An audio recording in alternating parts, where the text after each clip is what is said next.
You may be seated. All right, good evening, ladies and gentlemen. Again, I understand that we now have a verdict, apparently, as to all counts. Before I bring the jury out, let me say this. I know that you have all anxiously awaited this day. This case has been pending for approximately 15 months, and it obviously has affected many lives, and that this is a very, very emotional time. I understand that. To this point, you've all conducted yourselves as I have requested, and you've done so gracefully here in the courtroom. I would ask you to continue to abide by my rules of decorum and ask you to please refrain from any emotional outbursts once you hear the verdict read. If you feel as though you might not be able to contain yourself, I would appreciate it if you would excuse yourself. This case is not about winning or losing. Remember also, as I mentioned a few minutes ago before we broke last, we must respect the jury's verdict. This group, as I said, has worked extremely hard. I've never seen a case where deliberations have gone on for this length of time and with this type of dedication by these folks. As I mentioned, they've put their lives on hold. They've worked very, very hard and diligently. They didn't ask for this assignment. They were summoned to jury duty, but they embraced their civic duty, and they're to be commended for it, and they're to be respected for it. So I ask you to just please keep that in mind, and please keep any comments or emotional outbursts to yourself when the verdicts are read. Thank you. All right, with that said, let's bring the jurors on out.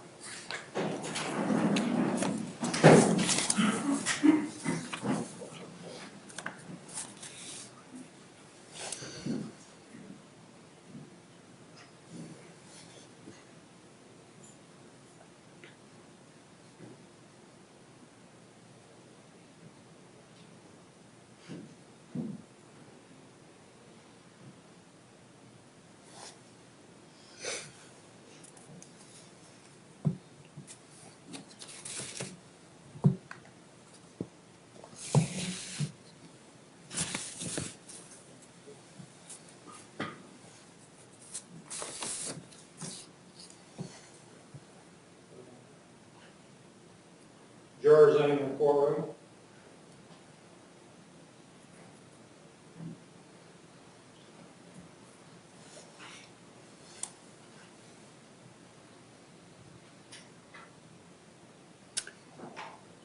All right, ladies and gentlemen, welcome back. I understand you have now reached verdicts on all counts? No. All right.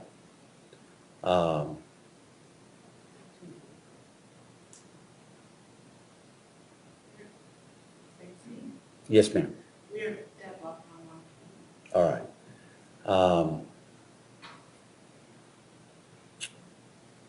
Let me ask you to step into the jury room for just 1 second so I can speak to the lawyers, and I'll have you brought back out in just a minute, all right?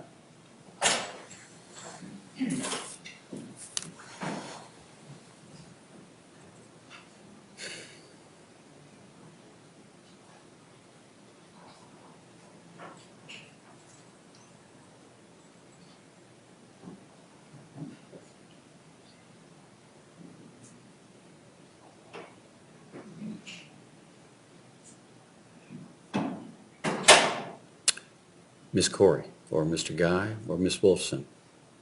Judge, we believe that you should, I believe they've already indicated on which count they are deadlocked. And I believe at this point now, the foreman has announced that you have to look at that verdict form, inspect it yourself, make sure they have not checked anything. And I'm going to declare that one count mistrial, and then proceed to the other verdicts that they've arrived at. All right. Mr. Strolla. Judge, we would agree. I think at this point, if they previously said that they had 4 counts and not one, and they're still deadlocked. Normally, we would do a multiple Allen charge, but in this case, with the amount of hours, extraordinary hours they put in, I don't think another Allen charge would be necessary, Judge, or even fruitful. Quite frankly, I don't believe it's allowed by law. We agree with your own. All right, Mr. Dunn, you understand the situation and understand that apparently one count would be declared a mistrial. All right. Okay, then bring the jurors back in.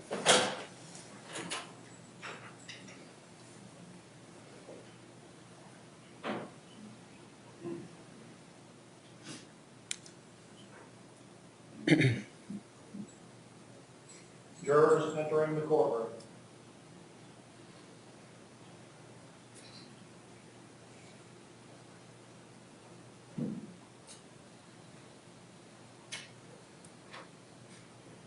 All right, sorry about that, ladies and gentlemen. You can have a seat. I see juror number 7. You appear to be the foreperson. If you'll just hand the verdict forms to the bailiff, please.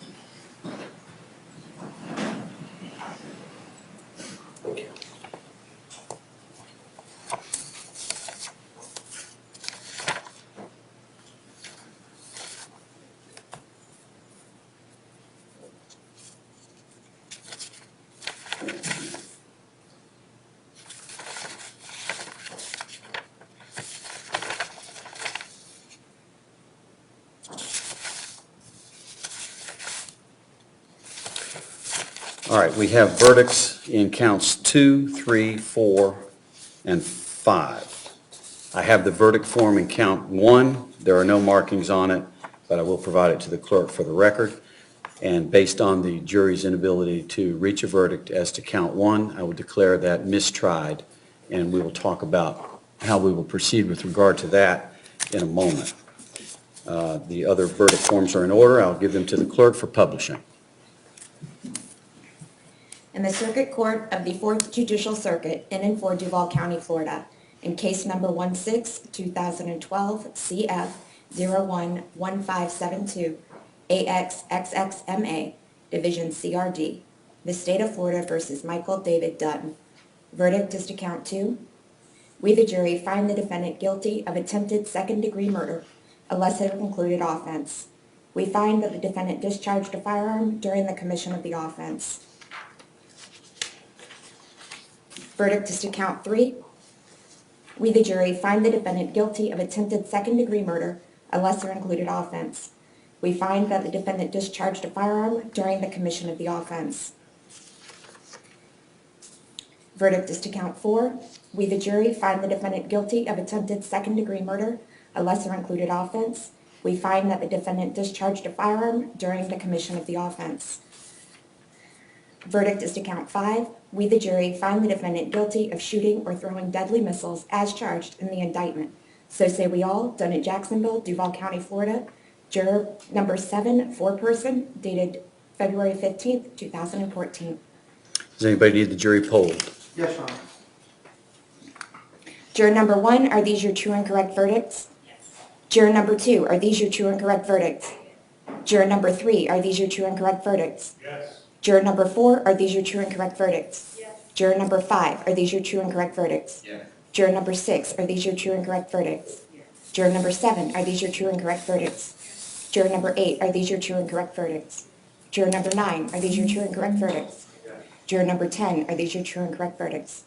Juror number 11, are these your true and correct verdicts? Yes. Juror number 12, are these your true and correct verdicts? Thank you. All right, ladies and gentlemen, the jury, I've said it several times, but I need to say it again. I want to thank you for your hard work, your time, your attention, and your dedication throughout these last almost 2 weeks.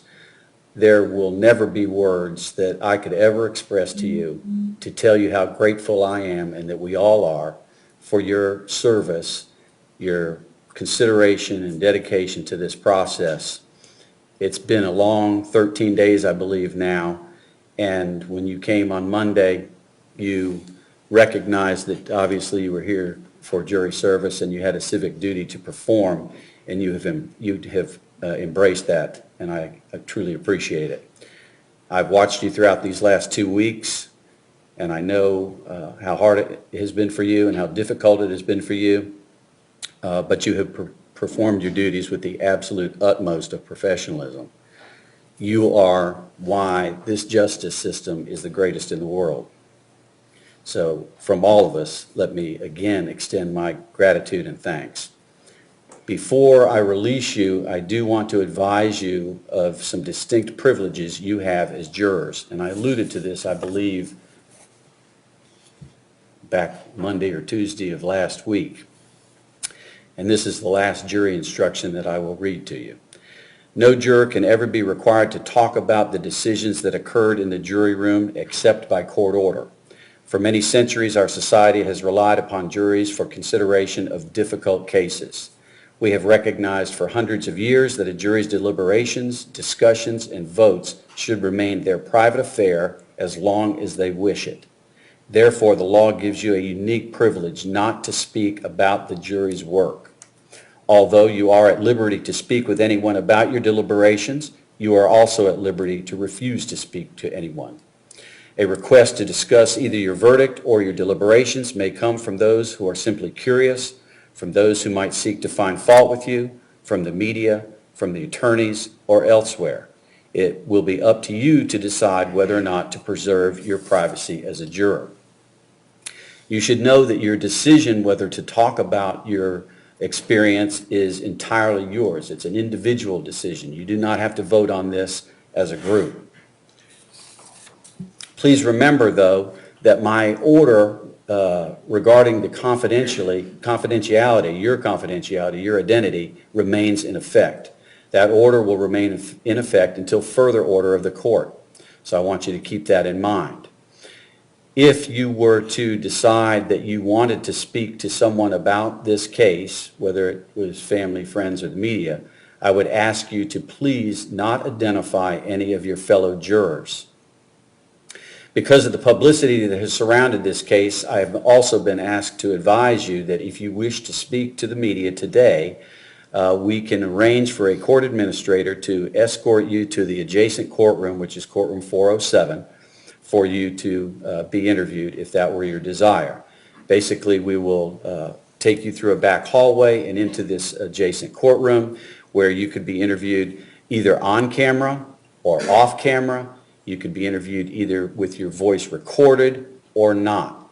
That would be your choice if you decide to do that. You don't have to. You can just decide that you want to collect your belongings, and we will transport you back to the hotel to collect the remainder of your belongings and allow you to then go home.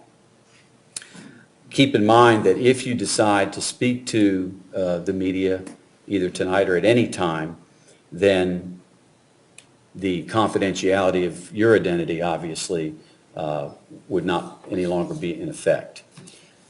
So I tell you that, and then you can tell the bailiff when you are excused from the courtroom as to your decision regarding an interview today. And if that's your choice, fine, we'll arrange for it. If not, then we'll have transportation for you back to the hotel. Again, ladies and gentlemen, let me thank you for your willingness to be a part of our justice system and for your dedicated service in this case. At this time, you are released, and I wish you a safe trip home and Godspeed.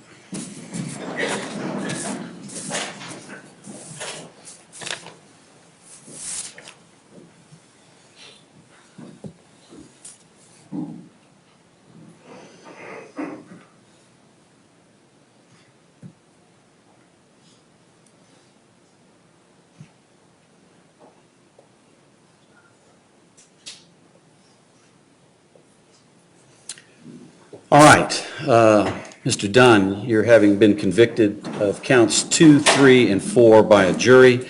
You are remanded to the custody of the sheriff, as you already have been, pending sentencing in the case.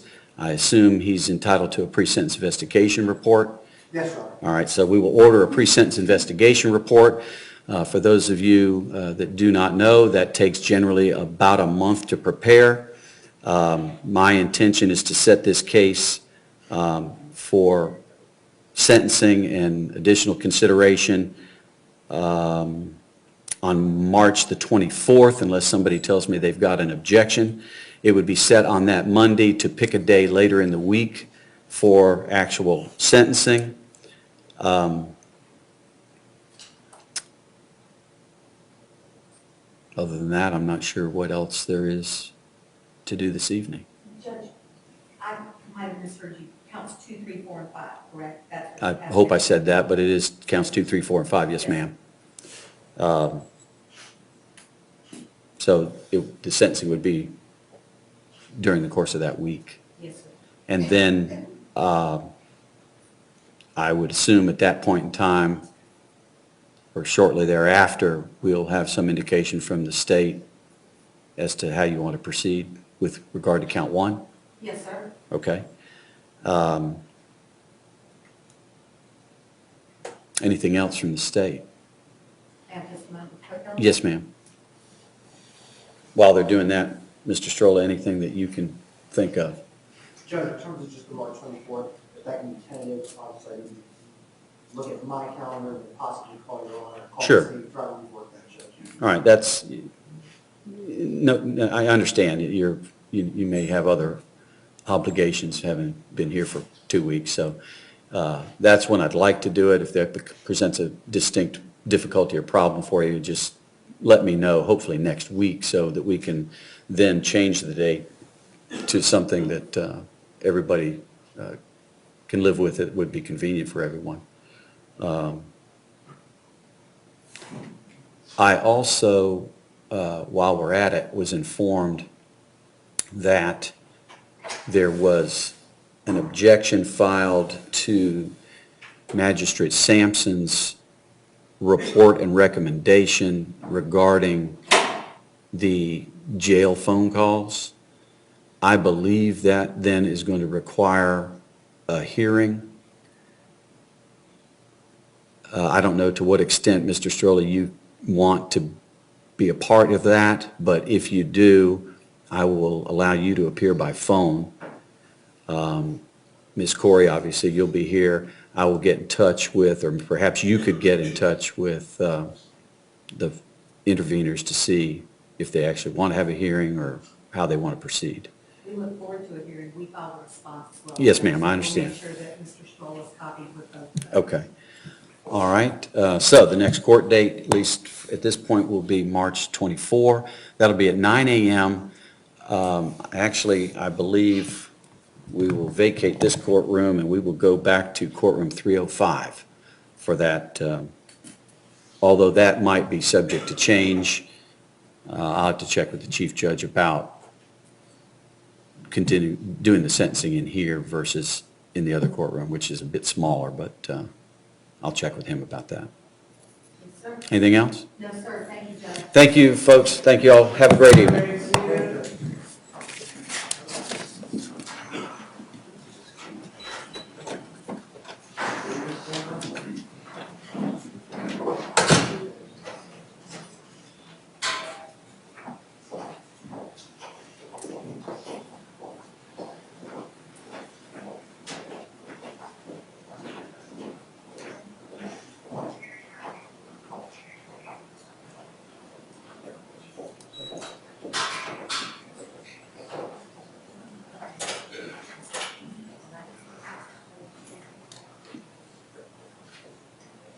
And everyone else may exit now.